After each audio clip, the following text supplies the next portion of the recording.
Good morning, children. I am Rajni Katara from Takshila School, your Hindi teacher.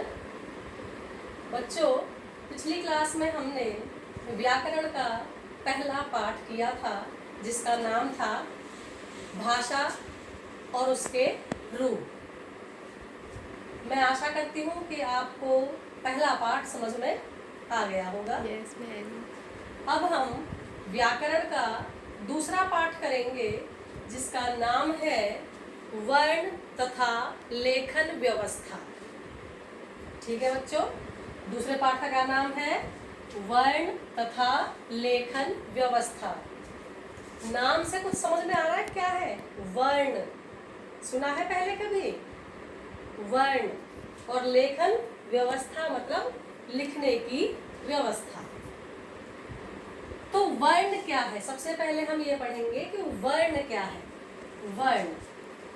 वर्ण भाषा की सबसे छोटी इकाई।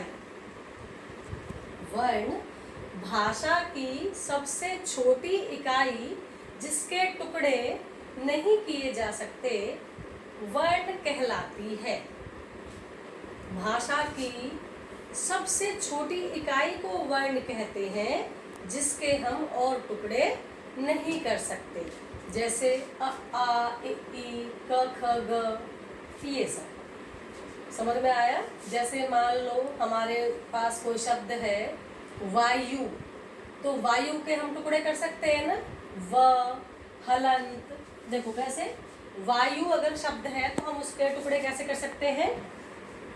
व हलंत, आ या हलंत उ। वायु शब्द है उसके हमें टुकड़े कर दिए, व हलंत आ प्लस य हलंत प्लस उ, तो इसके टुकड़े कर दिए। लेकिन क्या इसके भी हम और टुकड़े कर सकते हैं? नहीं कर सकते। तो ये क्या है? वर्ण, सबसे छोटी इकाई वर्ण। वर्णों को मिलाकर क्या बनता है? शब्द, और शब्दों को मिलाकर क्या बनता है? वाक्य। तो वर्ण क्या है? भाषा की सबसे छोटी इकाई वर्ण है जिसके हम और टुकड़े नहीं कर सकते। समझ में आया? अब वर्ण के भेद। तो वर्ण के कौन कौन से भेद हैं? स्वर, व्यंजन। क्या है? स्वर, व्यंजन। स्वर सबने पढ़ाई है। स्वर क्या है? जिन्हें बोलने में हमें किसी की सहायता की आवश्यकता नहीं पड़ती। और व्यंजन क्या है? जिन्हें बोलने के लिए हमें स्वरों की सहायता लेनी पड़ती है। तो स्वर और व्यंजन। स्वर संख्या में है 11, सभी जानते हैं ना? अ आ इ ई उ ऊ ऋषि ए आई ओ औ। तो इस तरीके से हमारे 11 स्वर हैं। और व्यंजन कितने हैं हमारे? 33।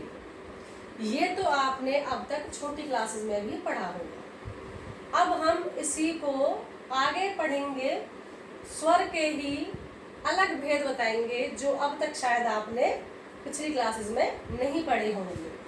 तो स्वर, ये सबको पता है कि स्वर 11 हैं, व्यंजन 33 है। अब हम पढ़ेंगे कि स्वर के 3 भेद किस प्रकार है। स्वर को 3 भागों में बांटा गया है। 3 भेद हैं जिसे हम कहते हैं अग्र, मध्य और पश्च। अब ये क्यों है? स्वर जब हम बोलते हैं अ आ इ ई उ ऊ, ये सब हम जब बोलते हैं तो जो हमारी जीभ है, टंग जो है हमारी, इसको आप 3 हिस्सों में बांटो, आगे की, बीच मतलब मध्य की, और पीछे की, लास्ट की। तो जब हम स्वर बोलते हैं तो जीभ का जो हिस्सा हमारा यूज होता है वो स्वर माना जाता है। जैसे इ ई, इसमें अग्र, जीभ का आगे वाला भाग यूज हो रहा है, प्रयोग हो रहा है। ये बीच का यूज हो रहा है, मध्य भाग। और उ ऊ ओ औ इसमें हमारे जीभ का पिछला भाग प्रयोग कर रहे हैं, तो इसलिए ये है पश्च भाग। तो स्वर को 3 भागों में बांट दिया, अग्र, मध्य और पश्च। अब व्यंजन, व्यंजन हम जानते हैं 33 होते हैं, क ख ग घ,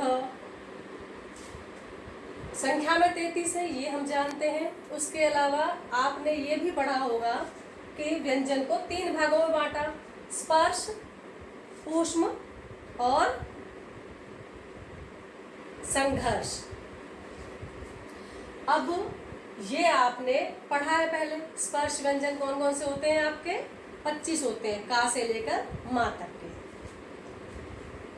ये सब आपने पहले पढ़ा है, लेकिन अब हम इसमें कुछ आगे पढ़ेंगे।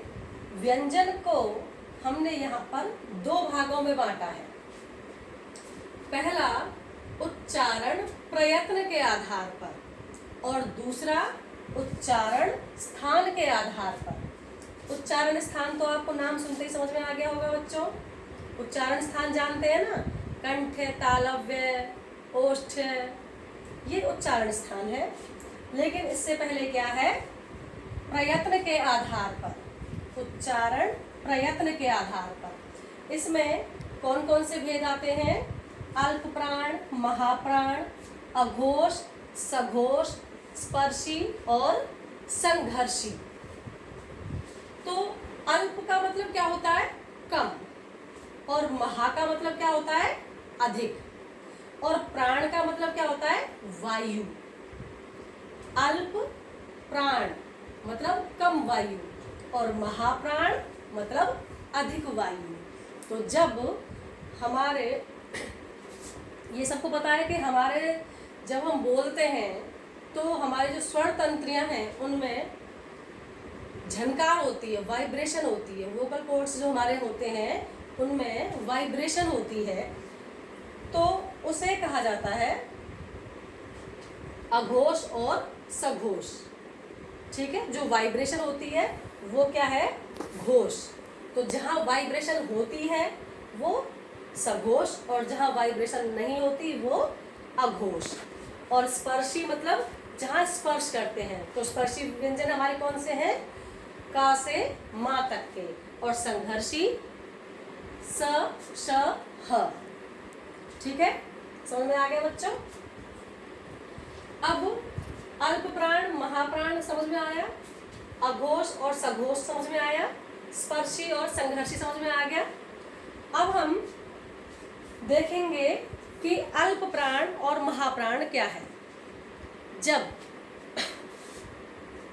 व्यंजनों के उच्चारण में मुख से कम मात्रा बाहर निकलती है तो अल्प प्राण होता है, और जब अधिक मात्रा में वायु निकलती है तो महाप्राण। तो इनमें कौन कौन से व्यंजन आते हैं, व्यंजन में जो हमारे वर्ग हैं, क वर्ग, च वर्ग, ट वर्ग, त वर्ग, प वर्ग। आपको पता है स्पर्श व्यंजन के 5 वर्ग हैं।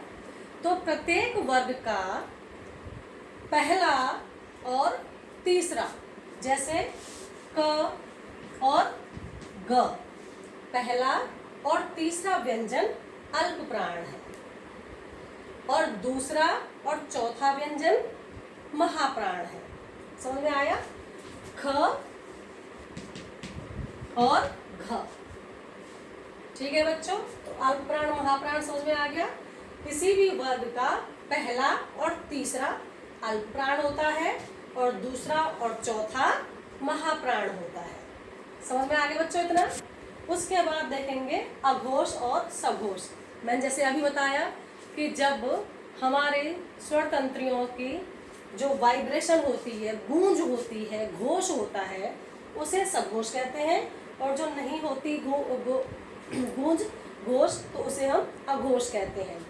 तो अघोष क्या होता है, किसी भी वर्ग का पहला और दूसरा अक्षर, पहला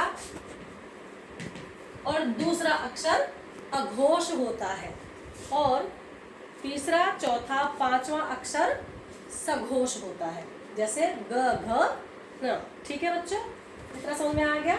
और स्पर्शी तो आपको पता ही है, स्पर्शी व्यंजन का से लेकर म तक होते हैं सारे, और संघर्षी व्यंजन कौन से होते हैं? स, श, श और ह। तो इतना आपको समझ में आ गया बच्चों कि वर्ण क्या है? फिर से देख लो एक बार। वर्ण भाषा की सबसे छोटी इकाई को कहा जाता है। उसके बाद वर्ण के जो भेद हैं, स्वर व्यंजन, स्वर संख्या में 11 होते हैं और व्यंजन जो है वो संख्या में 33 होते हैं। स्वर अ, आ, ई, उ, ऋषि, ए, ऐ, ओ, औ ये होते हैं, और जो व्यंजन है वो आपको पता ही है, क से लेकर ह तक होते हैं।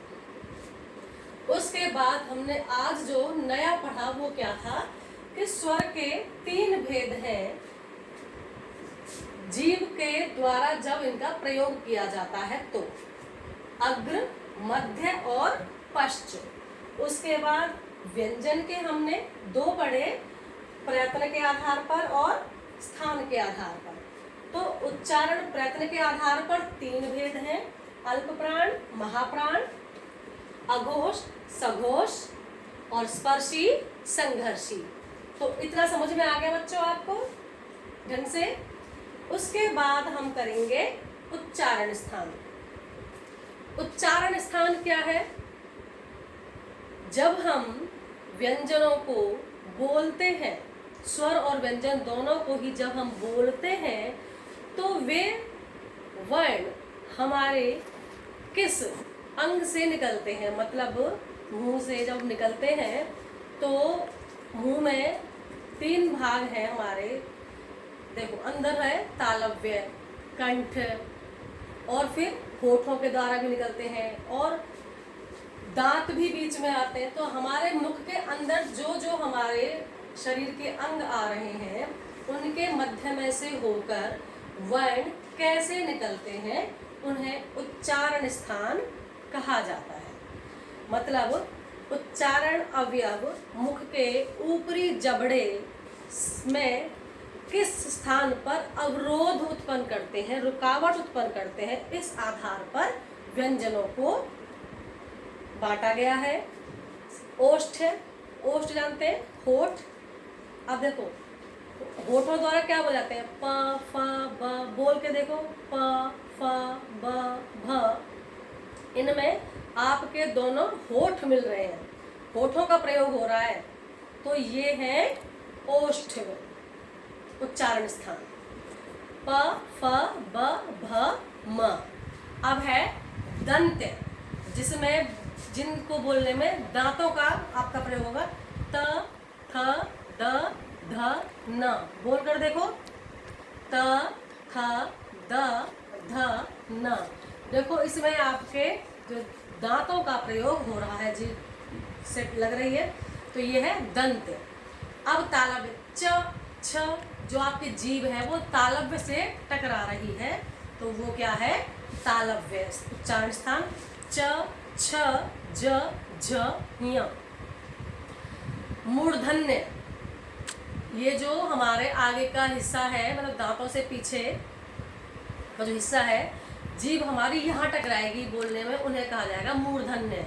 जैसे ट, ठ, ड, ढ। बोल कर देखो, आपकी जीभ दांतों के पीछे वाले हिस्से में टकराएगी, उसे कहा जाता है मूर्धन्य।